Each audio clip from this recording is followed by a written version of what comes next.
They fired me in the middle of dessert. Not in private, not with dignity, but in front of 43 people under a chandelier while a string quartet played something in D major. The CEO's son, Kellen Royce, stood up, raised his glass, and said, "Let's toast to fresh energy and bold direction. As of today, we say goodbye to Riley Vaughn." People thought it was a joke. Some even clapped. I sat there with a spoonful of creme brulee frozen midair while his words sank in like cold water in the lungs. No warning, no meeting, just erased. I'd spent 12 years building their cybersecurity framework. Sleepless nights, emergency fixes, things I can't even talk about without breaking NDAs. And they discarded me like I was last quarter's software patch. I didn't say a word. I didn't cry. I just smiled, slow, quiet, the kind of smile that makes people uncomfortable. And right then, I decided they don't get to write my ending. I do. Before I tell you how everything unraveled after that, where in the world are you listening from? And tell me this, have you ever been made to feel replaceable by someone who couldn't do half of what you do? Leave a comment if this hit close to home. Your story might be exactly what someone else needs to hear tonight. I wasn't always invisible. But somewhere between saving the company's neck and watching others take the credit, I started to fade in their eyes. 12 years ago, I was the first person to step into Ethereum's bare-bones server room, back when the walls still echoed and the servers overheated if you blinked at them wrong. I stayed when funding stalled, when 2 CTOs quit, when someone accidentally wiped the database during a routine test. I wasn't flashy. I didn't pitch ideas in glass-walled boardrooms or slap my name on press releases. I was the one who stayed until 3 a.m. rewriting security protocols by hand, because if I didn't, the system would have collapsed. People think tech is about speed. It's not. It's about pressure. Who holds under it and who folds, like a dirty word. But the thing is, legacy doesn't mean outdated. Legacy means I was here before anyone else, and the foundations, they carry my fingerprint. Most people didn't know what I really did. They saw senior security analyst in the directory and assumed I was one of those lifers, quiet, boring, replaceable. They didn't know my code lived beneath every transaction, every login, every encrypted backup. They didn't know I wrote the system that kept their million-dollar contracts breathing. And they certainly didn't know what would happen if someone pulled me out without thinking it through. But that's the thing about architecture. You don't notice it until it starts to crack. And that night, as I walked out of the banquet hall, heels tapping against cold tile, something inside me clicked. They thought I was gone. They had no idea. Not yet. I didn't flip the table. I didn't scream or cry or ask. Why, I just stood up. The chair scraped against the polished marble like it was cutting the room in half. Dozens of forks paused midair. Someone coughed. The jazz trio kept playing, but even the piano sounded unsure. I adjusted the sleeve of my blazer like I wasn't just publicly erased from the company I helped build, like I still had somewhere to be. Kellen didn't meet my eyes. He just kept swirling his wine, waiting for me to fall apart in front of everyone. But I wouldn't give him the story he wanted. The walk from the table to the door felt longer than it should have. I felt the weight of stares, some confused, some relieved it wasn't them, and a few, maybe a little sorry, but no one stopped me. Outside the banquet hall, the corridor was cool and quiet. My heels echoed off the tile, measured, steady. I didn't rush, I didn't look back. If anyone followed, I wouldn't have noticed. By the time I hit the elevator button, the mask had cracked just a little. Not my face, but something deeper. It wasn't pain, not yet. It was something colder, a knowing. The elevator doors opened with a soft chime, and I stepped inside alone. No one else in that entire building had a clue what they'd just done, but I did. As the doors slid shut behind me, sealing off the music and murmurs and white tablecloths, one thought kept repeating in my head. They think it's over. But it hasn't even started yet. Just the soft glow of city lights bleeding through the blinds and the distant hum of Seattle traffic far below. I set my keys down like I'd done 100 times before, only this time something felt off. Too quiet, too still. My phone buzzed the moment I took off my shoes. Access terminated, badge deactivated, credentials revoked. No thank you. No explanation. Just a line of cold system text sent at 8:44 p.m. I stared at the screen for a moment. Then slowly I walked to my desk, opened the laptop, and let the room fill with pale blue light. No notifications, no alerts. Just the empty hum of the terminal waiting for input. I typed a single command, muscle memory. The interface blinked. Then it appeared. A string of red letters across the screen, fail-safe sequence initiated. Time remaining, 4 hours, 59 minutes, 26 seconds. I didn't move. I didn't blink. This wasn't sabotage. It was protocol, an internal safeguard I built years ago, buried deep in the system's code. A silent agreement between the architecture and its architect. If any unauthorized action occurred without the right sequence of approvals, the network locked itself, not to destroy, but to protect. The thing is, no one ever asked what would happen if I was the one overridden. No one imagined I'd ever be removed, especially not like this. But here we were. The failsafe was awake. The clock had started ticking. And as the numbers counted down in that quiet room, I realized something. They hadn't just fired me. They'd triggered something they didn't even know existed. And the question wasn't if it would reach them, it was when. The next morning, the city looked the same. Glass towers, coffee lines, rain threatening but never falling. But something in me had shifted. I sat by the window, fingers wrapped around a warm mug, staring out as if the skyline could explain why betrayal always wore such a polished smile. Then my phone buzzed. A message. Not from the company. Not from Royce. It was from Jordan, a former legal counsel at Aetherian. We hadn't spoken in months, not since she left quietly after creative disagreements with the new leadership. Her message was short. No greeting. Just, check the transfers. He's moving money offshore. I stared at it for a beat.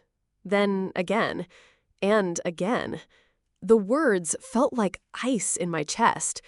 I opened my laptop, pulled up a few internal routing tools. I still had backdoors I'd quietly coded years ago for emergencies.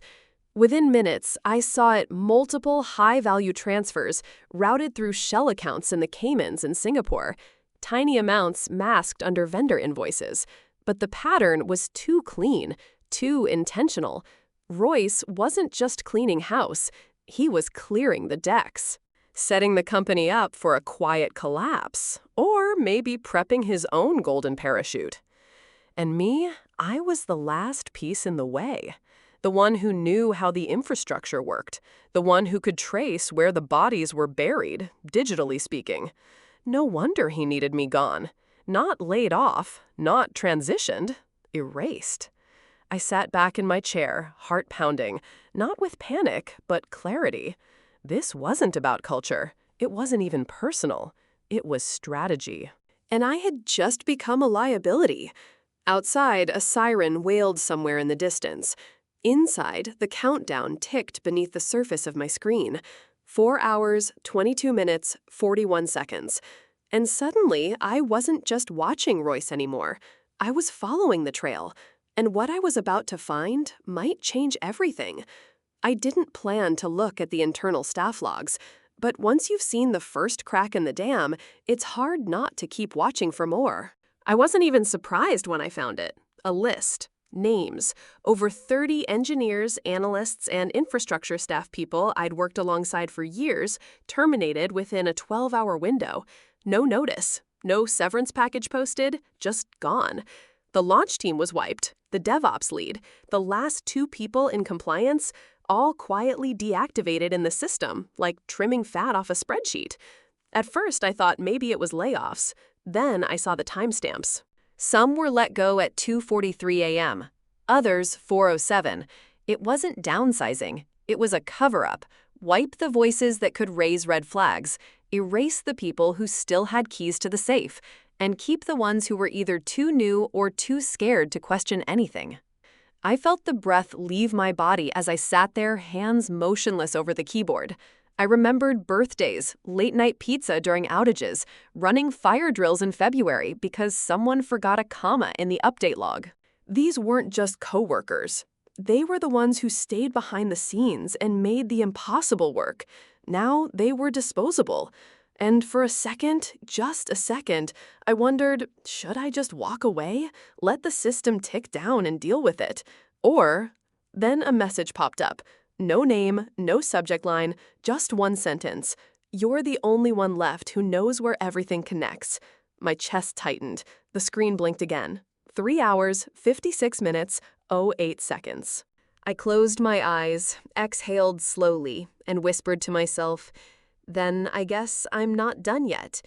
It started as a whisper, a glitch in a dashboard, a report that didn't refresh, a client login that stalled longer than usual. Nothing loud, nothing catastrophic, but if you knew what to look for, it was the beginning of something big. At 2:14 p.m., I got a message from someone still inside, an old colleague from the network team, Sam. Just 3 words. Something's not right. I didn't reply. I didn't need to. The system was speaking for me. By design, the failsafe didn't crash things. It bent them, slowed down those, forced authentication loops, re-verified every line of access that was previously rubber-stamped. It made the machine stutter like it was holding its breath. By 2:27, someone at Ethereum tried to override a back-end protocol. Invalid key. Attempt blocked. At 2:33, a second attempt came, this time from Royce's own account. Same result. Blocked, logged, flagged. The thing they didn't know is I'd written the code to be patient. Not aggressive, not destructive, but unforgiving. It didn't erase anything. It exposed everything. The system began surfacing buried compliance warnings, 3 skipped audits, 2 unpatched vulnerabilities, a hidden script rerouting data to an unauthorized storage node. And suddenly, the cracks weren't silent anymore. They were showing up on dashboards, in meetings, in front of the very investors Royce had been so eager to impress. I sipped my coffee, watching from across town as alerts turned red in real time. And for the first time since this started, I smiled, not out of revenge, but relief. The system I built was finally doing what it was meant to do, protect what mattered, from the very people who thought they owned it.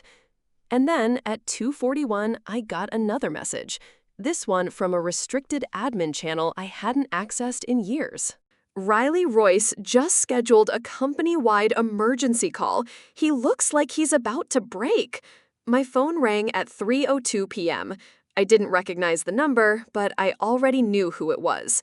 Only one person would be calling me today with that much desperation, and only one person would wait until the walls started cracking before remembering my name.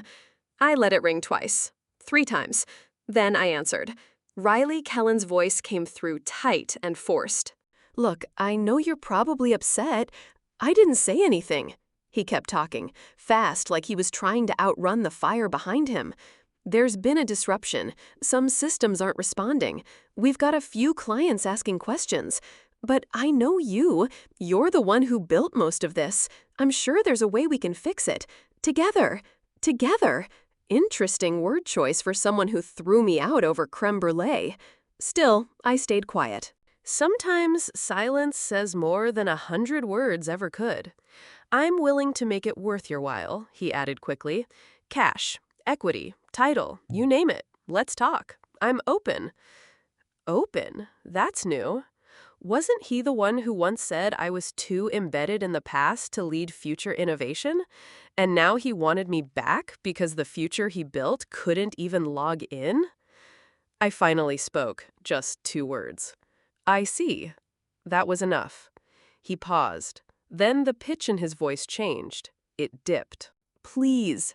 He actually said it. I don't remember the last time Kellen Royce said please to anyone, and maybe that was the most honest part of this whole conversation. But honesty doesn't erase damage, and desperation doesn't rewrite history. So I told him the truth, calmly. You don't need me to fix it, Kellen. You needed me not to leave. Then I hung up.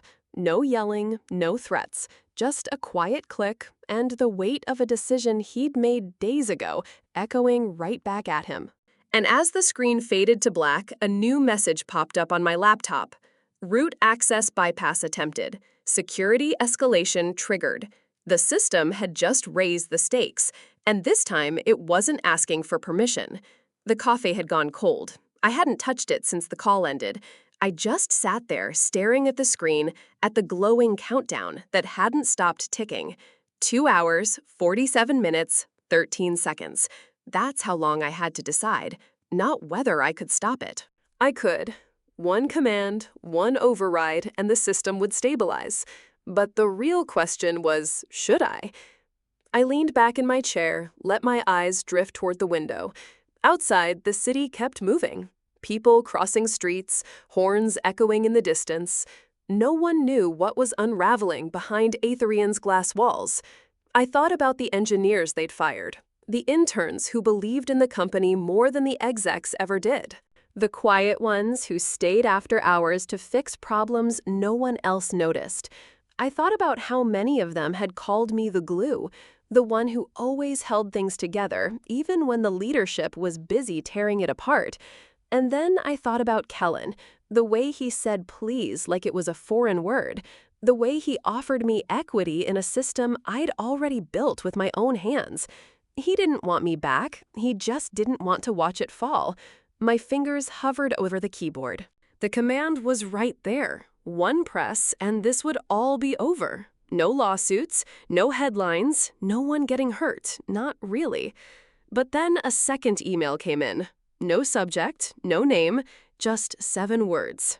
You're nothing without this company, Riley.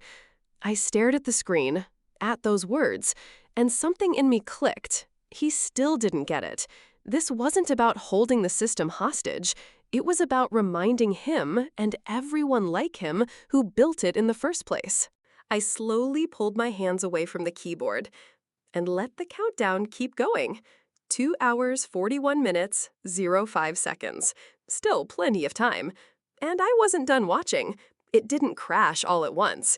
It unraveled quietly, methodically, like a zipper being pulled open from the inside. At 4:19 p.m., the first wave hit. A partner firm couldn't authenticate through the secure gateway. By 4:23, the client portal failed its checksum verification. And by 4:31, the internal communications server went dark. Across Aetherian's tower in downtown Seattle, panic crept like smoke. Calls dropped mid-sentence. Dashboards blinked red. Executive inboxes filled with critical alert pings they didn't know how to read. I watched from my apartment, laptop open, terminal glowing soft white in the dim light.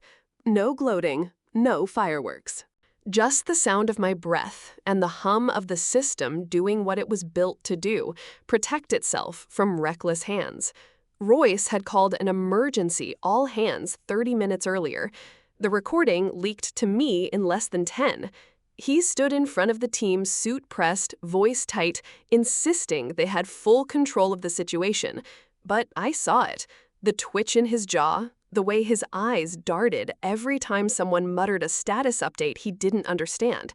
It wasn't control. It was fear dressed up in conference room lighting. And then at 4:44, it happened. The core load balancer timed out.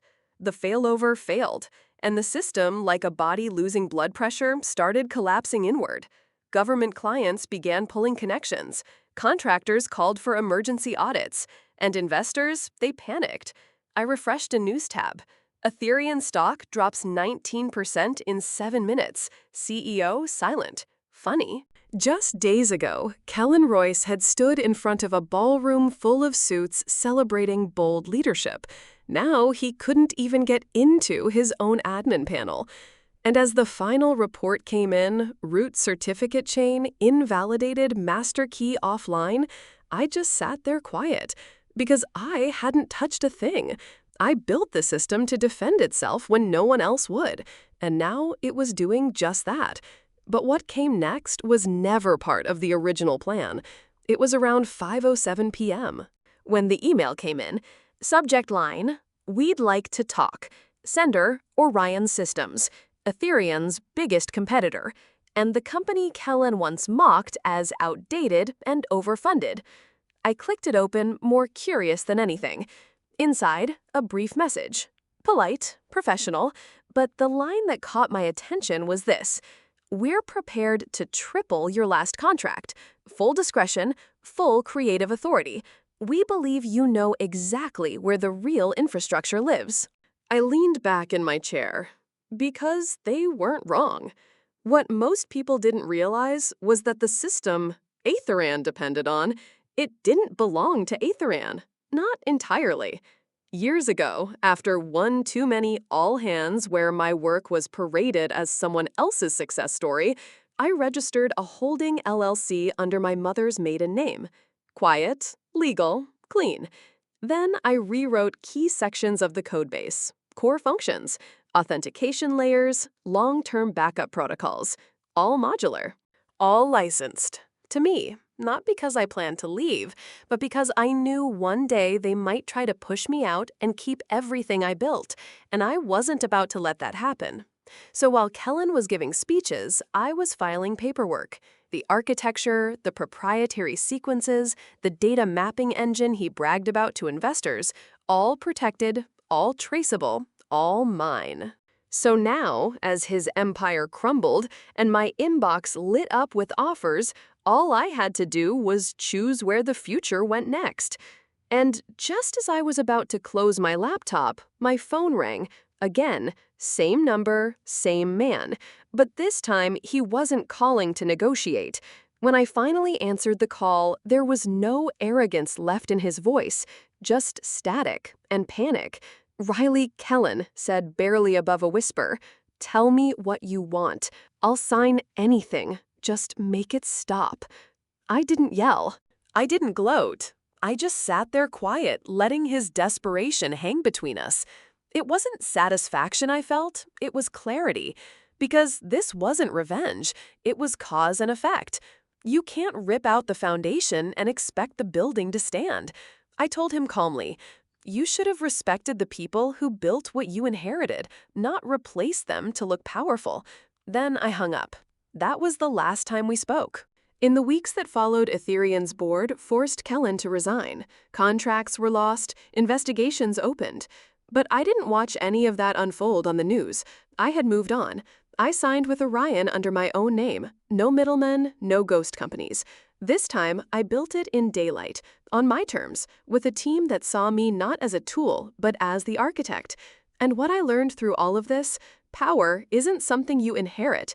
It's something you earn when no one's watching. When you choose patience over pride, discipline over drama, and when you build something that lasts even when no one claps for it. If they fire you like you're nothing, walk out like you're everything they couldn't control. Because one day they'll realize the system didn't fall apart because you left. It fell apart because you were the system. What about you? Have you ever been underestimated until it was too late for them to undo it? Let me know in the comments.